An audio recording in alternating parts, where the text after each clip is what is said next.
Hi எல்லாருக்கும் வணக்கம். Welcome to Kaviya's daily cooking.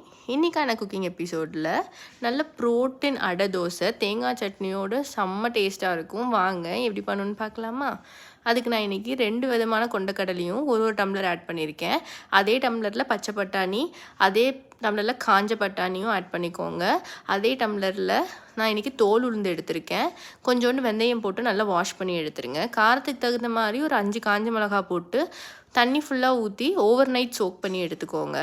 Next day mixie ஜாரில் நம்ம சோக் பண்ணது எல்லாத்தையும் போட்டு நல்லா அரைச்சி எடுக்கணும். ஃபுல்லாக ஆட் பண்ணிவிட்டு அதில் கொஞ்சோண்டு இஞ்சி, பெருஞ்சீரகம் ஆட் பண்ணிக்கோங்க. இதை ஆட் பண்ணிவிட்டு நல்லா அரைச்சி எடுத்துருங்க. இதுதான் கரெக்டான கன்சிஸ்டன்சி. ரொம்ப தண்ணி ஊற்றிடாதீங்க. அடை மாதிரி இருக்கணும், தோசை மாவு மாதிரி ஆக்கிடக்கூடாது.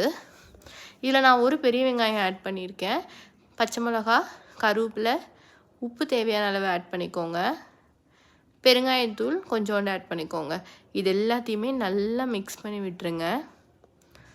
உங்களால் கரண்டியில் மிக்ஸ் பண்ண முடியலன்னா கையை வச்சு கூட நல்லா மிக்ஸ் பண்ணி எடுத்துக்கலாம்.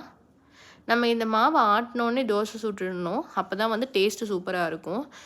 தோசைக்கல் காஞ்சதுக்கப்புறம் நம்ம ஒரு கரண்டி மாவு எடுத்து இந்த மாதிரி ஊற்றி நல்லா தோசை மாதிரி தட்டி எடுத்துக்கலாம். இது நைஸாக வராது, ஓரளவுக்கு அடை மாதிரி தான் இருக்கும். நல்லா ஆயில் ஊற்றிட்டு மீடியம் ஃப்ளேமில் வேக வைங்க. அப்போ தான் நல்லா வேகும், இல்லைனா மாவாயிடும். இப்போ திருப்பி போட்டு இன்னொரு சைடையும் வேக வச்சு எடுத்துக்கலாம். அவ்வளோதான், நம்ம தோசை ரெடி. கண்டிப்பாக ட்ரை பண்ணி பாருங்கள், டேஸ்ட்டும் சூப்பராக இருக்கும். இந்த மாதிரி மோர் வீடியோஸ்க்கு என் சேனல் சப்ஸ்கிரைப் பண்ணி